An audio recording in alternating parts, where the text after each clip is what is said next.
this is all I need. Anything can go on around me, but when I come home and I close the door to my little house, that is all I need. Welcome to Island Influencers, where we share stories of successful business owners, experienced professionals, entrepreneurs, and community leaders based or with influence in the Isle of Man. This podcast is brought to you by Thornton Chartered Financial Planners, because great financial planning has the power to change your life. Now here's your host, Sharon Sutton.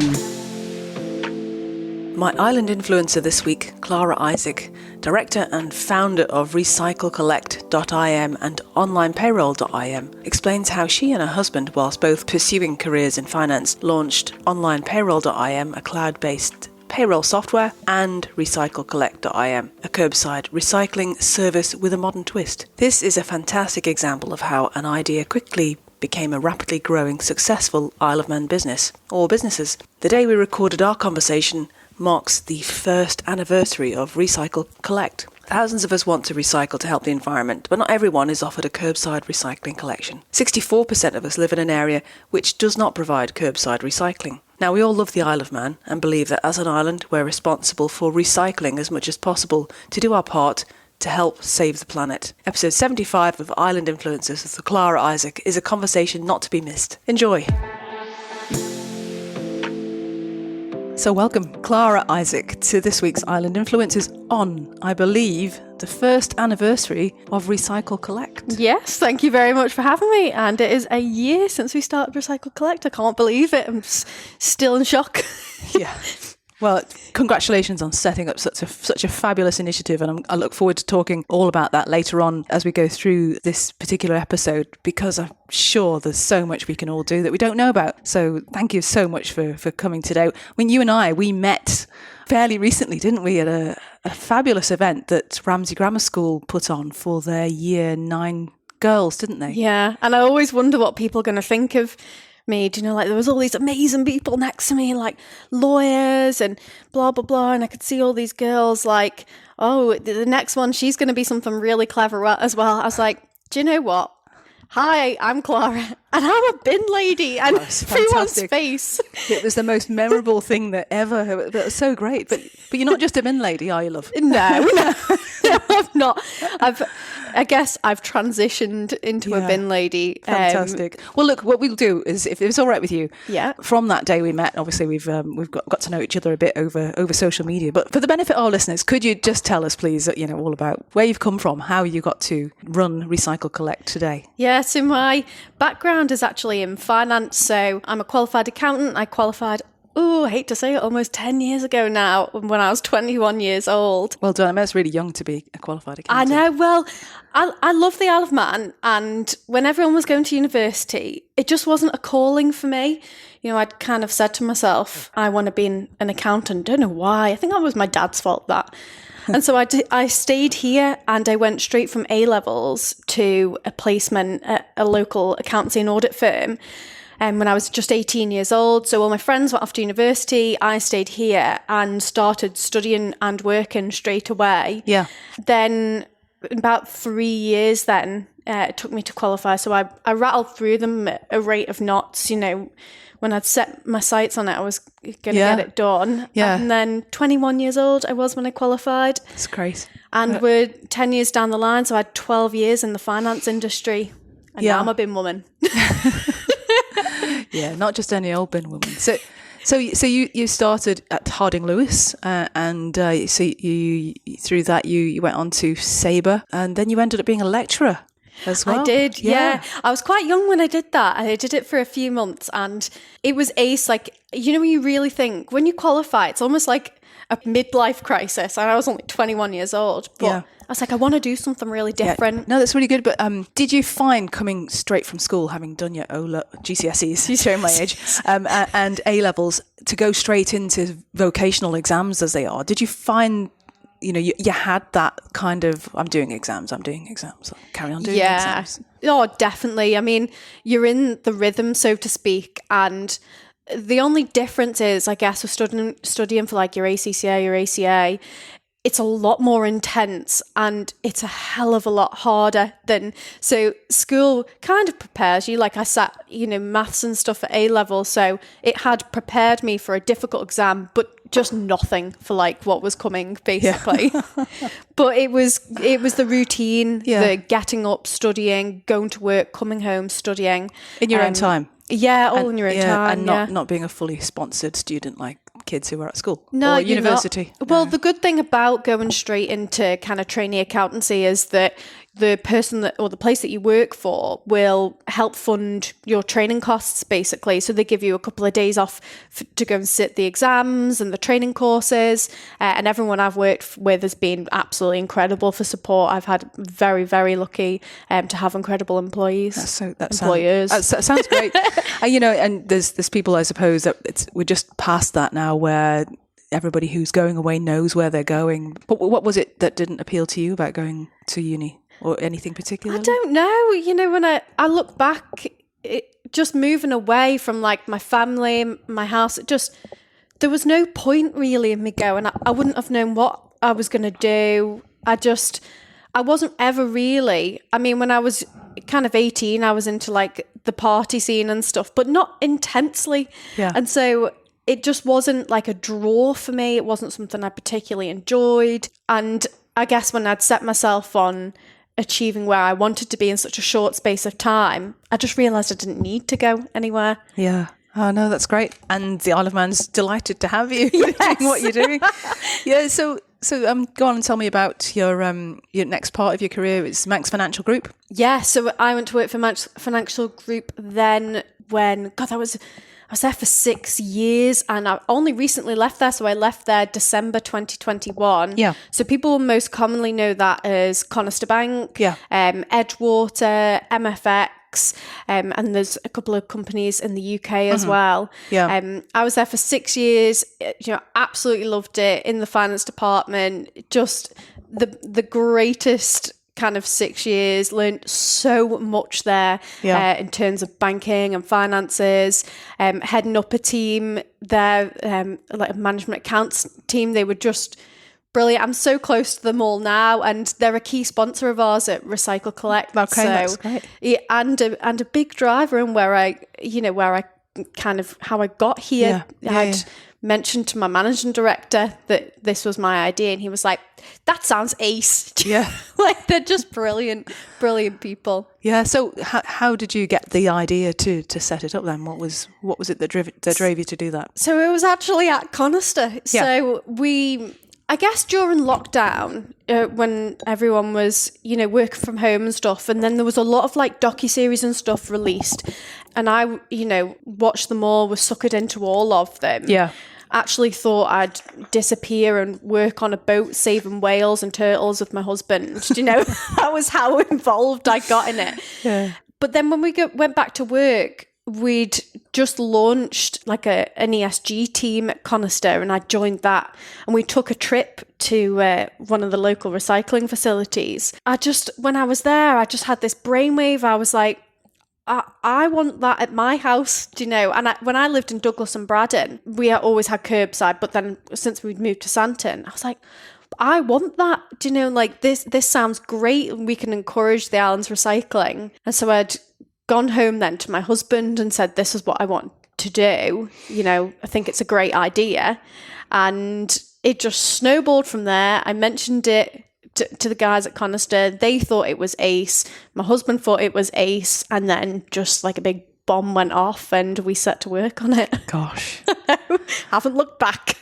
No. So when we met today, we've just returned from holiday and got back and to a ton of cardboard to be disposed of, and it went in the bin. So clearly I know that I shouldn't have done that.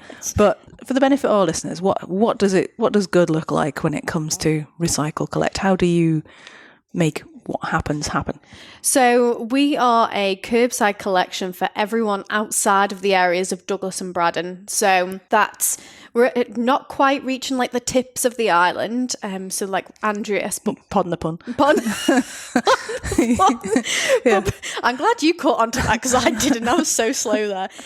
But everywhere else, basically, we provide a fortnightly collection of plastic cans, paper, glass, cardboard, and most recently cartons, which we've partnered up with the Alaman Creameries for. Okay. We provide curbside boxes, and we have vehicles and amazing staff who go around and do the collections every fortnight. But we'd mentioned that a lot of people they struggle with knowing what can and can't be recycled, what's good and bad. Yep. And that's what we're basically trying to aim to do is make that easy. Yeah. Because should we mention the culprit HelloFresh? Yes. Because we started, it's easy to get meals, and if you're busy and you want to eat healthily, it's a great way to get decent food for a reasonable price. You know what you're having. It's portion control. It's you can select lots of options. Yeah. But it arrives in a courier. Not so bad in itself, but it's a parcel of food with ice. You're transporting frozen water to keep it cool. It's got some furry stuff that they say is like insulating material, obviously, that they tell you is fully recyclable. But yeah, I have my own kind of gripes with HelloFresh because I just think it would be amazing to support local as much as we can. And local farmers. Yeah. If there was a local HelloFresh, that'd be amazing. Maybe that's something someone could think of. But there's also things in HelloFresh boxes, like the cardboard boxes, great, like easy to recycle. But what's also a little bit confusing is it comes in like soft plastic wrappers. And it'll say on it, please recycle. And you see this a lot with a lot of things, especially if you go to like Tesco or something. If you've got like a ham packet, say, and there's a film on it, it says, please recycle. Well, it's like a soft plastic and they aren't as widely recycled as what it says on the label. It's actually it's mistaken, basically. So with ours, we can collect certain kinds of plastics, right, 1, a 2 and a 5, and your soft plastic wrappings don't fit in that. And so what happens to them? Well, at the moment, if you take them you can take them back down to Tesco. There's like a soft plastic wrapping place. Yeah. And I don't know where it goes from there or what they use or what they make it into. I know Co-op do a similar thing as well. And I think HelloFresh in the UK must have like some sort of bring back scheme, soft plastic recycling scheme that we don't have here in the Isle of Man. And something I personally don't encourage, because I think we should all be forcing or moving towards a reduction in soft plastics rather than thinking that by recycling it's okay, because really it's not. We should be looking at reducing rather than recycling it. Yeah, because it takes energy to recycle it as well, I guess. Yeah, I think it's very different. So with some kinds of plastic, they're really recyclable and they're, easy to recycle. So like a bottle, for example, really easy to recycle. But with soft plastic... Glass bottles, just to be clear. Or do you think plastic bottles? No, plastic bottles, yeah. But they're great to reuse. I'd always recommend reusing first. Mm-hmm. But they're really easy to recycle. They're made of a certain type of plastic that it can blow up into a new bottle, basically, several times. But with soft plastics, so like your wrappers, your cling films, as soon as that hits heat, it crumples up into a tiny, tight, unusable ball. So I think the only thing you can make from them is things like, I don't know, picnic benches, things like that. And that's where I think that it's not really lending to itself. Is if we didn't have that, the world would be no worse off if we didn't have soft plastics. Right. So that's my personal gripe with it. Yeah, okay. But it's easy to mistake it. It happens everywhere. And that's what we try to do, is like educate our customers by either returning it to their boxes and saying, so sorry, we can't collect this. And just heavy use of like social medias. Yeah. Okay, right. So straight down to the website, I suppose, to enroll so we can get boxes and get a curbside collection. Yeah, definitely. Great. Okay. So it must involve massive logistics to go round to. How often do you collect? How many volunteers have you got? Tell us all about Recycle. Yeah. So we're all the girls who work for us at the moment. I say girls because literally everyone who's handed CVs or came to work for me is a lady at the moment. And I don't know why that is, but they're all on like a part-time basis. So some people have kids, some people, work a couple of jobs. And yes, the logistics are intense and something when I look back when we set up Recycle. So my husband is this incredibly intelligent and he's just super talented. He's super talented. Web design and basically computer programming, developing. And if he thinks of something that can be like automated through like code and, to make your life easier, he can do it. That's great. He sounds lovely. How did you meet him? Yeah. Do you know what? I met him studying. So we were both on our ACCA course together and we qualified together at the same time. Wow. He was a lot cleverer than me. And I sat next to him and I was like, oh my God, he's so clever. Did he help you? No, did he? He did not help me. There was no helping. He would make me do loads of question practice when we moved in together. That's helping. I guess that is helping. Yes, it was so much fun. But he'd come up with, I'd said, this is what I want to do. And as everyone knows, it's not cheap and easy to set up curbside recycling. In fact, it's damn difficult. Yeah. And so he thought, well, I can create you this user management platform. What you can have is you can have a user management side so you can control it from your phone. Yeah. And then all of our customers has a user interface side so that they can basically administer their own account, sign up, cancel, add new boxes, tell me you're away, review their collection notes, things like that. And the great thing about that is it reduces admin so much. So, right. But what about the logistics of route map from A to B to C to D, etc. to collections? So it does all of that as well. It must be some smart cookie to do all that. Oh, it's brilliant. When the girls come in the morning, I guess there is a 3-way to recycle. There's my side where I manage it. There's the ladies' side where they get in the van and use the collection list basically. And then there's the user side where people get to see the product of their collections. And so when people come to the house to get the van and go out, they bring 2 iPads with them. They'll click where they're going on the day. So there's a rota for everyone that we're going to every fortnight. They'll click on the place, say they're coming to Moran, they click Moran, hit record collections, and then there's a list then of everywhere that they're going. We route map them all, but as you can imagine, when you're doing that week in, week out, you start to know it like the back of your hand. Right, okay. So this is what I said when I come to places, I know pretty much everywhere, where everyone's like, oh, I live here. I'm like, yeah, I know that. Yeah, well, there's a reason why you don't know here, because we haven't signed up, but you will. Yes. Noted. I will hold you to that, Sharon. Fantastic. But yeah, the girls are, do you know what? I wonder whether we will get any, a lot of ladies still continue to apply, but I do wonder whether we get a variety of people working with us because we're all great. We're all funny and weird, come on, everyone get your CVs into us. We're always looking for new people. Yeah, it's great. Well, people, if you can see it, you can be it. And people see you doing what you're doing and we want to be part of it. I can, completely get it. Let's hope that when we started talking a little bit, when we met, there was an Inspiring Leaders Conference at Ramsey Grammar School. It was put on for the Year 9 girls, which was incredibly foresighted, really. If you think about how many women sort of think about careers, perhaps not as deeply, it wasn't when I was at school, which was about 1 million years ago, but I really enjoyed being part of it and meeting you and so many others that were there. It was quite inspirational, wasn't it? I'm one for really, I don't like to separate the genders and think like, just because I'm a woman, like I'm hard done to. But I do think it's really important to recognise the struggles that people have been through, because although you might not see it is prevalent today, there has been a history to there where people have felt oppressed. And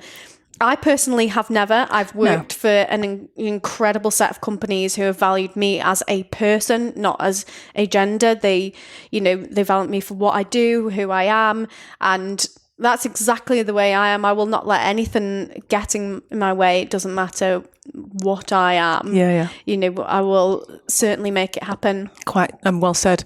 No, I agree with you. It's from my perspective, I'm a financial planner, and what we see, and it's across the profession, because we did a whole campaign on it in 2018, Ensuring Women's Futures it was called, and it shows you the challenges, the moments that matter. And for example, obviously we have children, whereas men don't have children, and it's having that challenge that it has, the impact it has on someone's financial position for when they get to retirement, to that challenge of having a pension pot the same size as their male counterpart. Yeah. But again, it relies on having that infrastructure and, a great partner and, that sort of... Definitely. Yeah. And it's amazing how you see now when you go to events, like how many like strong women leaders there are. And I just think like I'm comfortable in my own to be there now and be like, I am here as a person and you don't need to look at me for a gender. I will be what I will be. Mm-hmm. Okay, so I noticed that you've also got a couple of other side gigs. We're busy at our house. Yeah. So these are other startups with your husband, are they, that you've done? Yeah. So about 4 or 5 years ago, because we are both accountants, people must think our house sounds like a party. Two boring accountants living together, creating companies. I don't think anybody like a hoot. I don't think anyone who has ever met you, Clara, can ever think that. Okay. Well, we're not as boring as we sound. But when we were going through our careers, both of us would encounter different like payroll softwares. Yeah. It's part finance, and Andy being Andy was like, I want something to make my life easier. I want something where I can travel with my payroll software. I want somewhere, I want it to come with me. I want it to be flexible, dynamic. I want it to save me time. And he set about in his own time for fun. Some people like to code and, make games, and some people like to do art or something. Andy likes to code. That's his art. Wow. And so he coded a payroll software from scratch, basically. And it was absolutely fantastic, beautiful, amazing. He did this incredible job. It took years. And we started rolling a couple of clients out on it. And then this was just, as you said, a side gig. And then we both set about on our kind of respective careers doing what we wanted. And no one really gave time to the payroll software. We just let it tick along and people would sign up and use it. And it was fantastic. And then when Recycle came along, I'm in a very fortunate position where we do have the two businesses where it's like, right, I will come home to work, leave my full-time job that I worked 12 years for, but I will come home to work on the two businesses and grow them both at the same time. So we rebranded the payroll software to be called Online Payroll, and then we had Recycle Collect. Both say what they do on the tin. They certainly do, don't they? Yeah. We are not inventive, but what I would say is that collectively we are good at working together to make something that exists a lot better. Yeah. And that is exactly what Online Payroll is. It's just a dream. It's incredible. And so that's what I do now. I work kind of both on Online Payroll and Recycle Collect, managing the both of them. And then I have my employees working on the van. But at one time I was working out in the van and doing Online Payroll and Recycle Collect. But it's not as hectic as it sounds, because when everything is cloud-based and on your phone, it's flexible. Yeah, let's pick this up. I know, let's see. Yeah. It's like, I got an email. Oh, I need to do my payroll. Hold on, I'll just pick my phone up. There you go, 5 minutes, done. It's as simple as that. It is, yeah. Oh, that says something about the data in the Isle of Man, I guess. Great. Well, look, that's fabulous. I mean, this is an interesting question for you, if you don't mind me asking. I always ask this in my day job, financial planner. So what's your earliest memory of money? Gosh, I have the most shocking long-term memory. I don't think I can remember much pre-20 years old, but I do remember things like my grandma giving me a bit of money for doing the ironing, and I just loved that. I thought it was fantastic. But in our house, like, it was never a conversation. We were never, what I'd consider wealthy, but we certainly never missed out on anything. Yeah. We aren't a flashy family. Nothing's materialistic. We got by great. But I'm just wondering where your work ethic came from. I think the reward system for ironing. So yes. Perhaps. Do you know what? I really think it came when I look now. Maybe when I was there, I didn't appreciate it so much. But where I look back now is, my parents obviously, we weren't born into wealth. That's absolutely not where my family came from.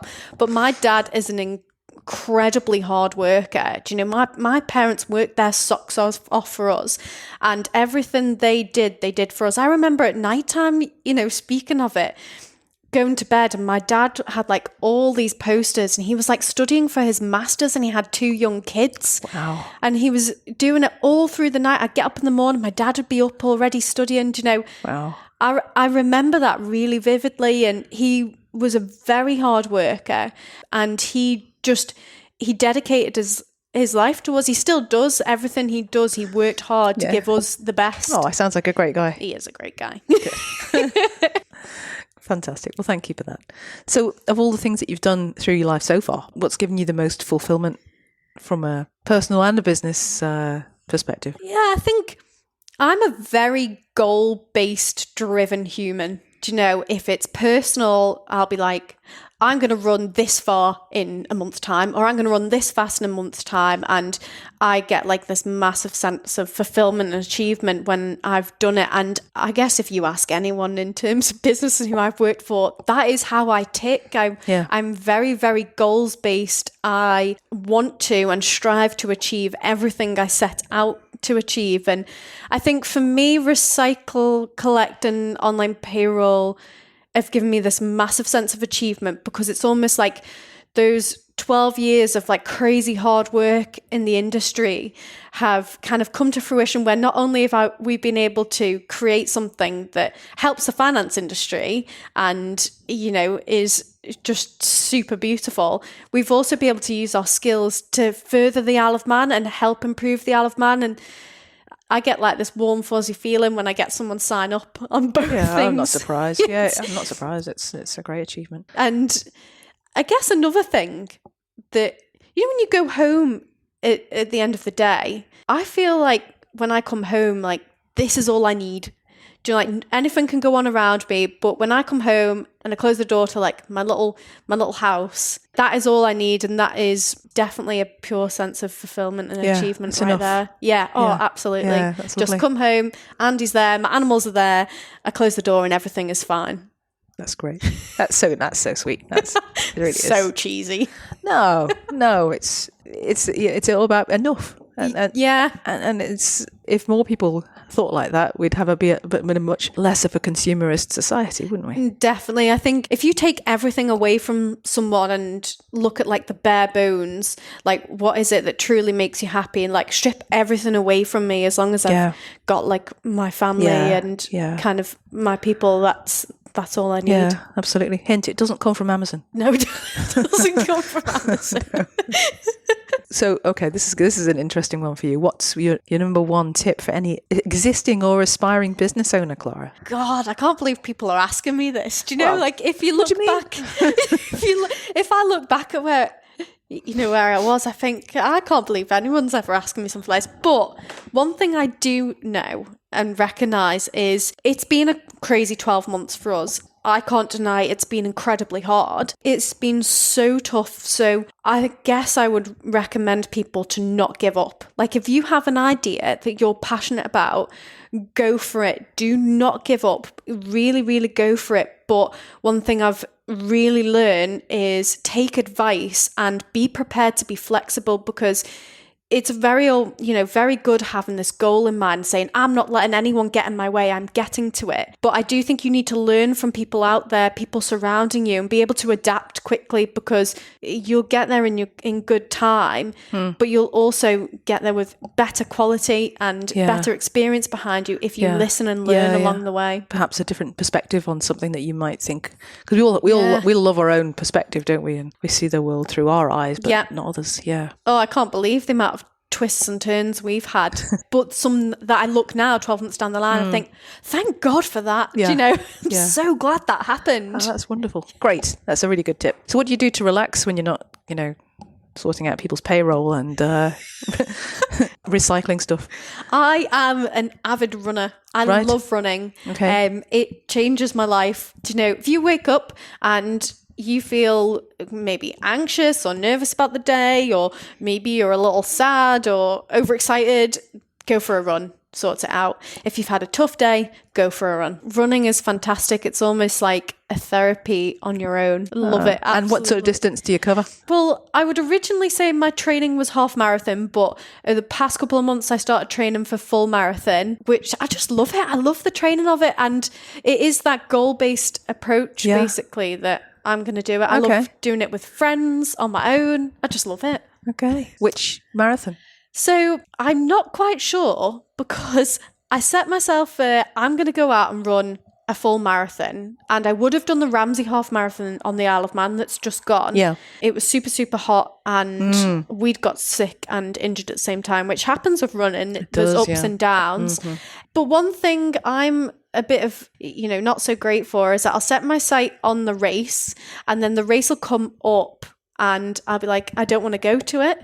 So I'll just do it from home. Right. And just go by myself. There's quite a lot of pressure, I think. Do you know, you've got to run it this time with these people from this start line. And I just think, I know. Oh, where's the lose?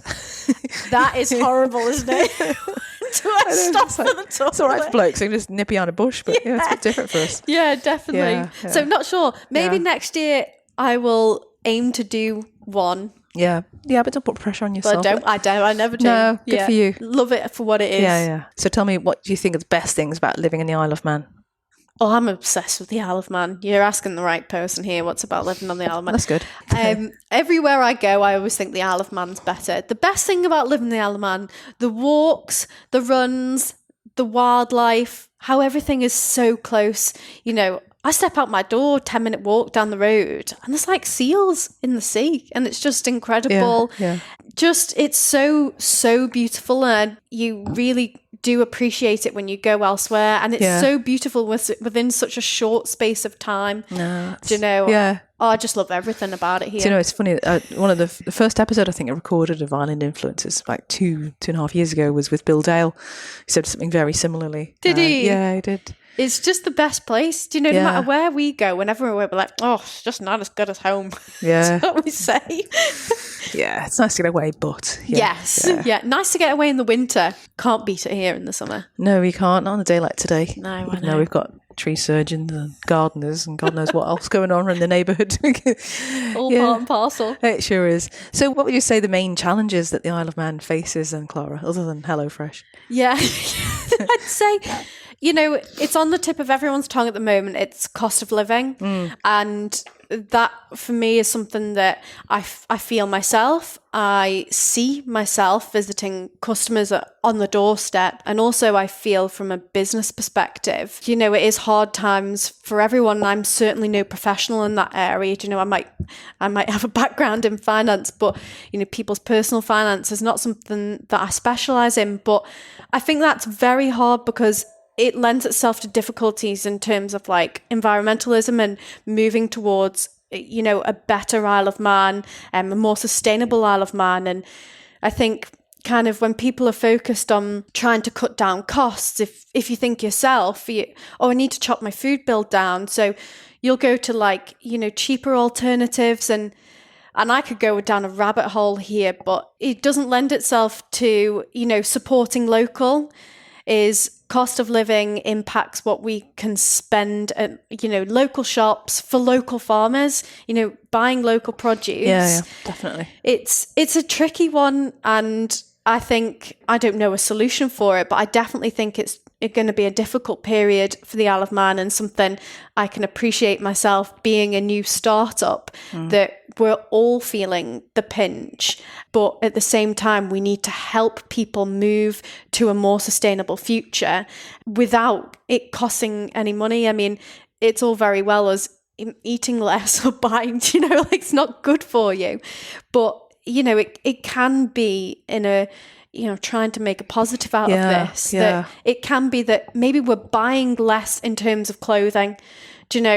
The fastest growing fashion brand or something in the Isle of Man at the moment is Shein, which is fast fashion, one-off buys. And you wear it once and it's landfill, isn't it? Yeah, it's awful. Where I think maybe if we're more conscious about what we are kind of shopping for, maybe that can lend itself to environmentalism. But personally, I think it's a big one, the whole supporting local thing, and particularly local produce. You know, why are we importing cheaper alternatives when we've got, you know, such incredible farming industry here on the Isle of Man? And, you know, wouldn't it be amazing if we could kind of make that more affordable for everyone? And it would not only help our local economy, but it would also, you know, help our local farmers and assist with the cost of living. I agree wholeheartedly with you. Okay, so Clara, what have you got planned next? What's going on next for you? Oh, I've got big plans. Have you? Go on, share them then. I've got big plans.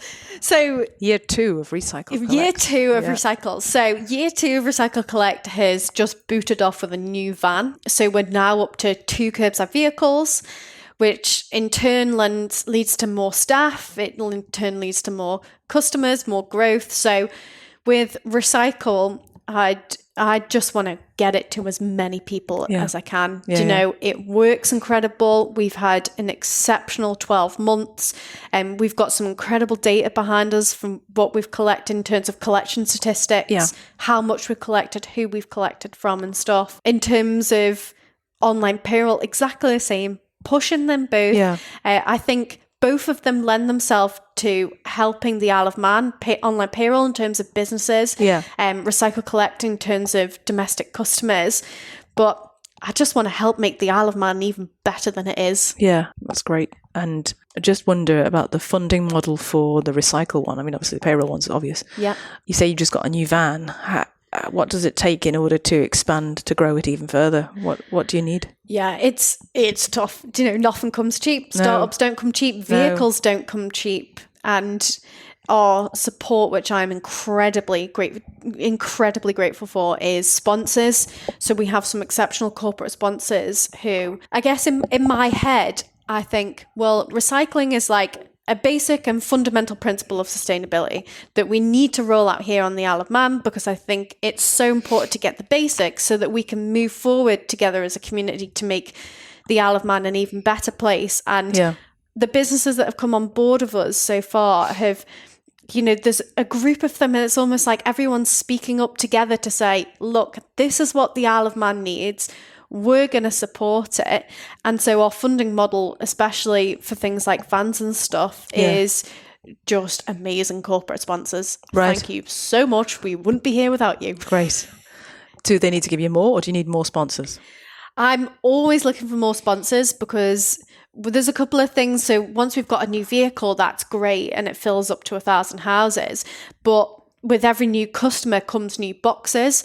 And believe it or not, curbside boxes for people are so expensive. I can imagine. Do you buy your own if you're coming on as a personal, you know? I mean, you could if you wanted to. Yeah. Is that available? Because, well, we just returned from holiday and in the US, and they have curbside collection, and they supply the boxes, but I think a household can as well. But there's different places for different things, and it's just if you looked at other types of services in other parts of the world to see how they do it. Yeah, so one that we've kind of most resonated with, it's very different for us being on an island, is that when we do collections, the waste has to be clean and segregated, because there is no space for sorting, so to speak. You know, in the UK, everyone says, oh, but they've got a big wheelie bin and they chuck it in a big wheelie bin.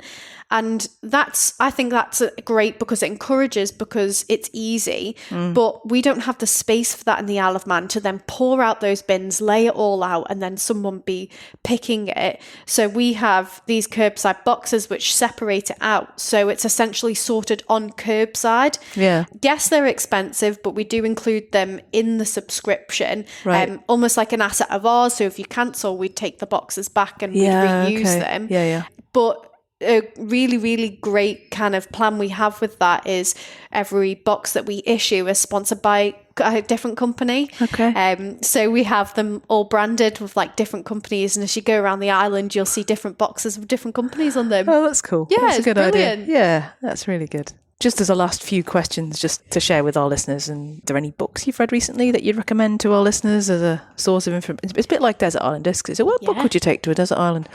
Well, what sort of what book would you? So I did a load of reading back in my banking days of like Anne Boden's book and stuff like that.